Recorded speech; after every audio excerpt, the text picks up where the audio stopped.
जो बाबा साहब डॉक्टर अम्बेडकर ने भारतीय संविधान दिया, उस संविधान को इन्होंने नई संसद में सेंगोल स्थापित कर दिया।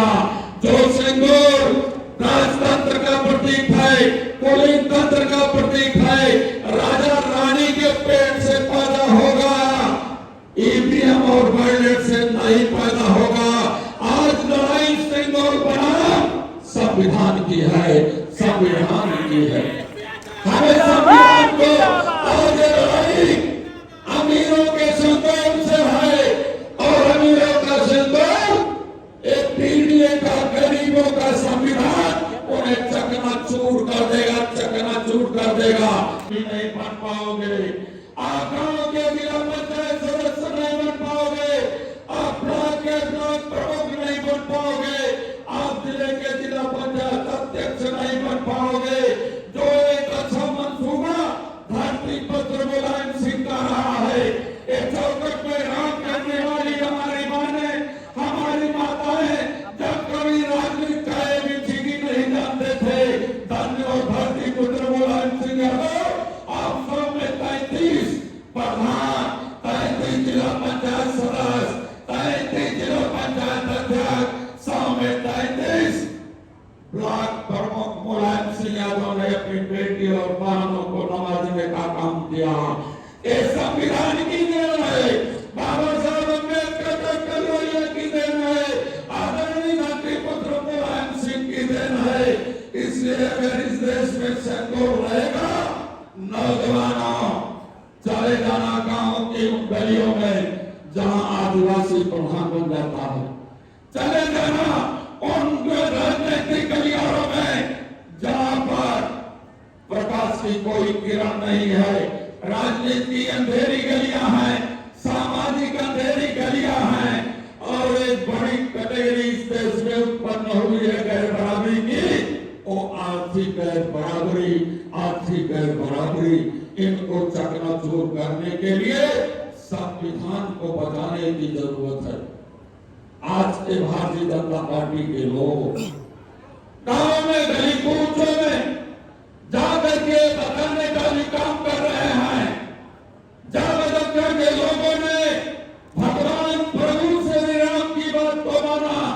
भगवान प्रभु श्री राम ने भी अपने अयोध्या के गर्भगृह से आवाज दिया था कि अयोध्या के लोगों, पूरे उत्तर प्रदेश में नहीं पूरे देश में संदेश दे देना, ये भारतीय जनता पार्टी के लोग ये झूठ बोलते हैं, ये भगवान राम का जन्म नहीं मनाए हैं, ये भगवान राम को नहीं जन्मे हैं। भगवान राम तो पूरे देश को जन्म दे दिया है। इन झूठे लोगों को, बेईमान लोगों को जो हमें चकमा पढ़ा रहे हैं, ऐसे बेईमान भाइयों को हरवा देना, जो ये कहे कि आरक्षण खत्म कर देंगे। वो अपने बहुत ही लोकप्रिय सांसद मिश्रा पटेल जी को धन्यवाद देना चाहूंगा। शिवशंकर सिंह पटेल जैसे लोगों को, इनकी टीम के लोगों को, आपने छत्रपति साहू जी जो पूर्वी समाज में जन्मे थे, उनके लेसन को याद कर लिया, उनके पाठ को याद कर लिया। छत्रपति साहू जी महाराज कोल्हापुर में जब राजा थे, तो राजा होने के बाद उन्होंने देश में पीडीए का फार्मूला चलाया था, शोषित वंचित पीड़ित लोगों को फार्मूला चलाया था, उनको आगे ले जाने का काम किया था, 50% आरक्षण देने का काम किया था, और वही आरक्षण 26 जुलाई को श्री अखिलेश यादव ने संविधान स्थापित करने का काम किया है।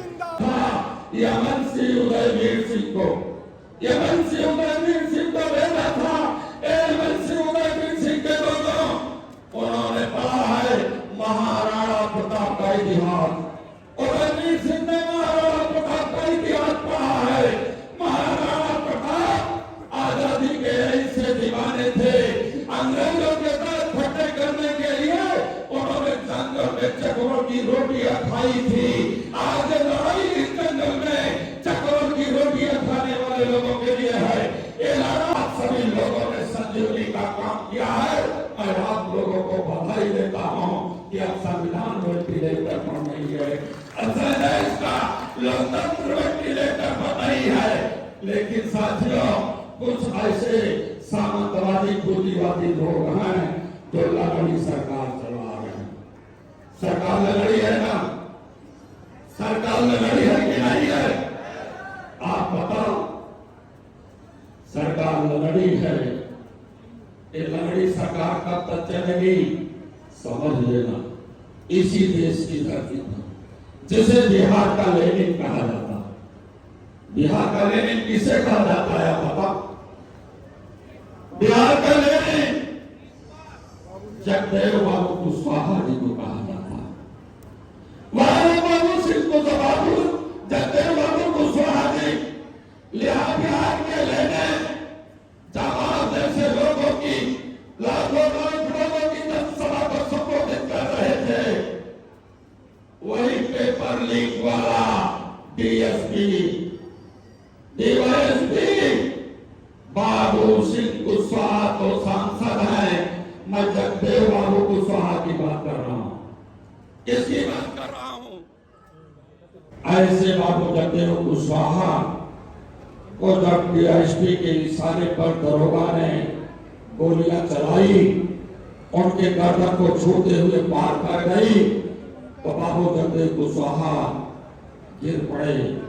गिरने के बाद उन्हें थाने पुलिस ले जा रही थी। बार बार पानी मांग रहे थे, लेकिन पानी के बदले में पुलिस ने पेशाब पिला दिया था।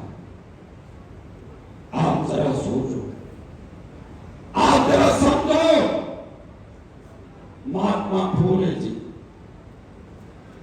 महात्मा फूले जी, सावित्रीबाई फूले जी, जो ऐसी बगिया सवारते हैं जिससे समाज सुगंधित होता है, हमारी समाज में जन्मे थे। और हमारी समाज की महात्मा ज्योतिबा फूले ने, ये जो हमारी बहनें आई हैं बड़ी संख्या में, ये हमारी बहनें कभी स्कूल में तामील नहीं ले पाती थी, इनको पढ़ने का अधिकार नहीं था। लेकिन महात्मा ज्योतिबा फूले ने बालिकाओं के लिए विद्यालय खोला और उन्हें ताना बाना मारा गया, गालियां दी गई, उन्हें पत्थर फेंके गए, गोबर और कीचड़ फेंके गए। आज भी गालियां दी जा रही हैं। आगे तो माला फूल चढ़ाएंगे बाबा साहब अम्बेडकर का, बड़ा स्वागत करेंगे, सामने से स्वागत करेंगे, लेकिन जब पीछे जाएंगे तो बाबा साहब के लोगों पर भाला फेंकेंगे, भाला फेंकेंगे। मैं सवाल करना चाहूंगा, मोदी देश के प्रधानमंत्री, आप बता दो, तूने तो किसानों की दुगनी आय की बात किया था, किसान के उत्पादन का गुना मुझे मिलेगा, लेकिन तूने किया क्या किसानों के लिए? जब किसानों के लिए 3 बिल दिया तूने, उन तीनों बिलों को किसानों ने ये कागज के अंदर कर दिया, ये तुम्हारा काला विधेयक है। और इस काले विधेयक के चक्कर में जब दिल्ली की सड़कों को जाम किया, अपने ट्रैक्टरों से चले, राशन पानी लाद करके के चले, तो तूने ट्रैक्टरों के नकल को पंचर करने के लिए ट्रैक्टर न जा पाए, उनके लिए बड़े बड़े घाट भागे दौड़वा दिया और ठंडी ठंडी पानी की बहुत सारे करा करके 750 किसानों को मार डाला। आप बताओ बुंदेलखंड के लोगों, इनका एक काम बता देना, इनका एक काम बता देना बुंदेलखंड के लोगों, इनका कोई काम नहीं है, यही बुंदेलखंड है। याद रख लेना, जब धरती पुत्र मुलायम सिंह यादव मुख्यमंत्री थे, अपनी बेटियों को पढ़ाने के लिए केवल एक जिले बाधा में नहीं, पूरे बुंदेलखंड में नहीं, पूरे उत्तर प्रदेश के तमाम उत्तरी भूजों से जो पास हमारी बेटियां हुए, तो उनको भी कलेक्टर, डिप्टी कलेक्टर, उन्हें टीचर बनाने के लिए उन्होंने कन्या विद्याधर देने का काम किया और कहा कि आप अपनी बेटियों को केवल इंटर की पढ़ाई नहीं, तो हमको आगे भी पढ़ाने का काम करो, उन्हें जज बनाने का सपना देखो, कलेक्टर बनाने का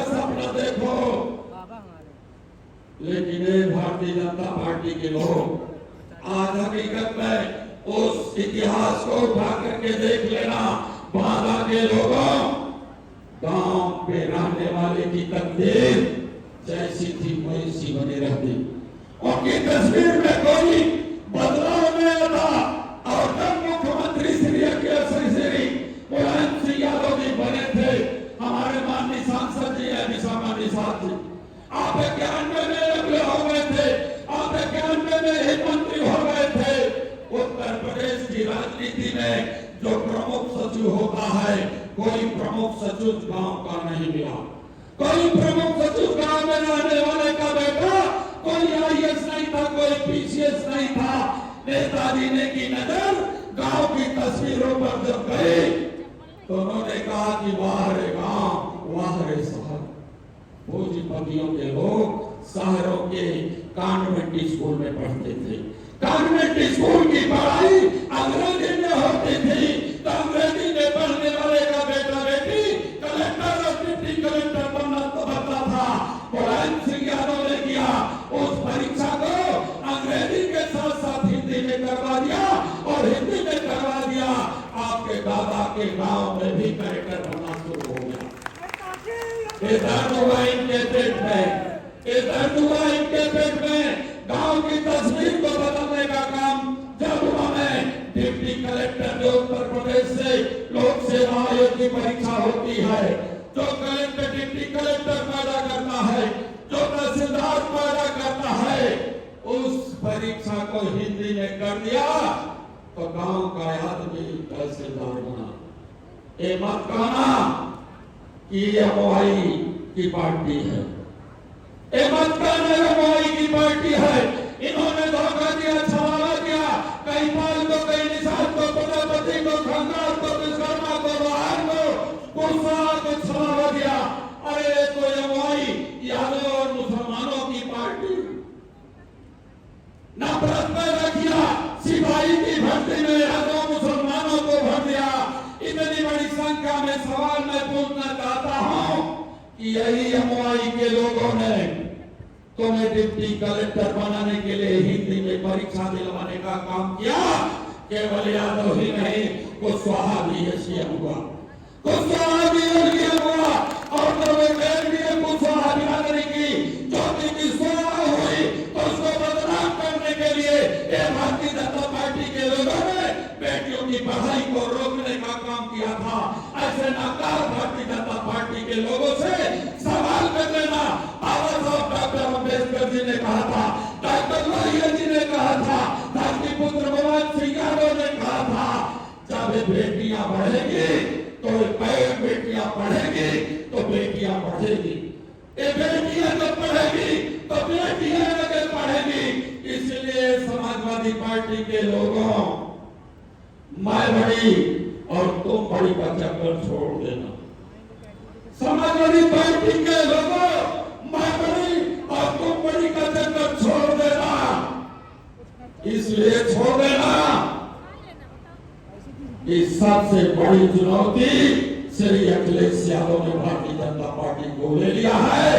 आप सरकार बना लोगे, आपके मंसूबों पर गांव के लोगों की तरक्की का विकास हो, तरक्की होगी, इनका रास्ता विकास का खुलेगा।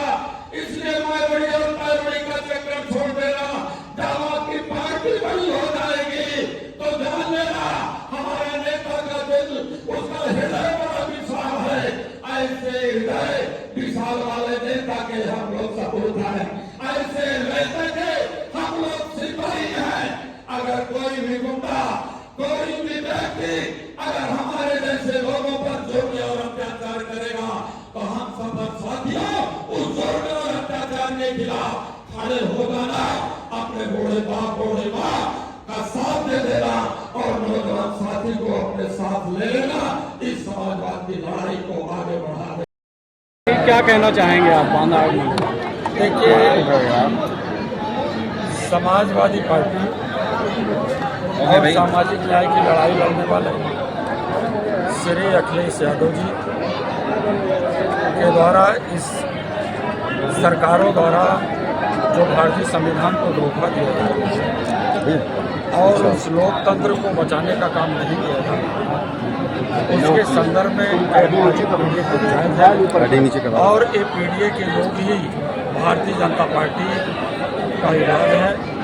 पीडीए के लोग एक होकर के जब ग्रहण कर लेंगे तो भारतीय संविधान बन जाएगा, क्योंकि इस देश में नेताजी बार गाने बजा डॉक्टर अम्बेडकर के द्वारा दिए हुए संविधान में जो निचले पायदान के लोग हैं उनके विकास के लिए जो आरक्षण की योजना थी, उस आरक्षण को भारतीय संविधान में जो दिया गया है उसको भारतीय जनता पार्टी खत्म कर। आगामी विधानसभा चुनाव 27 में क्या लगता है कि आप बांदा आए हुए हैं, क्या उम्मीद लग रही है? अरे आप शांत रहो। 2022 का 24 का जो चुनाव हुआ ये 10 सीटों का हुआ और 10 सीटों में सभी इंडिया अलायंस के प्रत्याशी 10 में 10 जीते।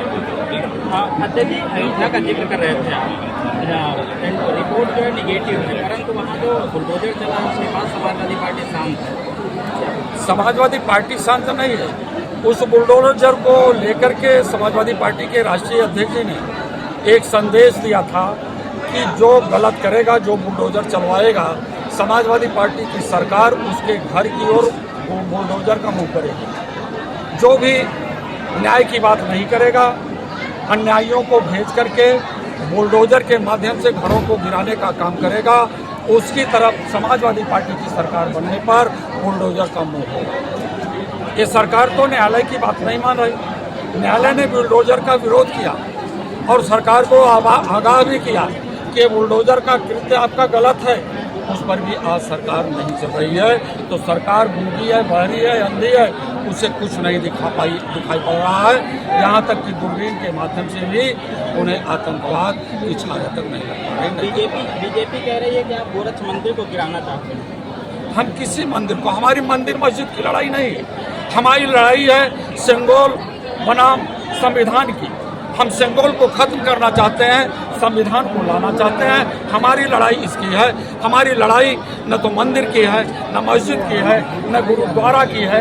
इस देश में रहने वाले सभी लोगों के मान सम्मान की लड़ाई भारतीय संविधान से श्री अखिलेश यादव लड़ रहे हैं और उसी लड़ाई की एक हम लोग ताकत हैं, उसमें मिलजुल करके कार्य कर रहे हैं, जिससे कि हमारा संविधान बचा रहे, लोकतंत्र बचा रहे, इस देश में सभी धर्म संप्रदाय के लोगों का सम्मान ऊंचा रहे। हम इसकी लड़ाई लड़ रहे हैं। आप अभी स्पीच के दौरान कह रहे थे कि मुख्यमंत्री जी से यादव का रिश्ता है, कार्यकर्ता कंफ्यूज हो जा रहा है। रिश्ता तो समझ रहे हैं। योगी जी ने कहा कि अखिलेश यादव जी ने यादवों की भर्ती ज़्यादा सिपाही में कर दिया। जब यादवों की सिपाही में भर्ती अखिलेश यादव ने ज़्यादा कर दिया, मैं सवाल करना चाहता हूं वर्तमान मुख्यमंत्री से, इन्होंने जितना भर्ती अखिलेश जी ने किया था उससे ज़्यादा भर्ती यादवों की क्यों कर दिया? उनको कम करना चाहिए ना। इसका मतलब रिश्तेदारी जोड़ करके यादवों का काम कर रहे हैं और जातियाँ बेवकूफ़ बनी पड़ी है। तो सवाल है, जब सवाल इस प्रकार का होता है तो कहीं ना कहीं से कोई रिश्ता जरूर होगा जो इस प्रकार से वो काम कर रहे हैं।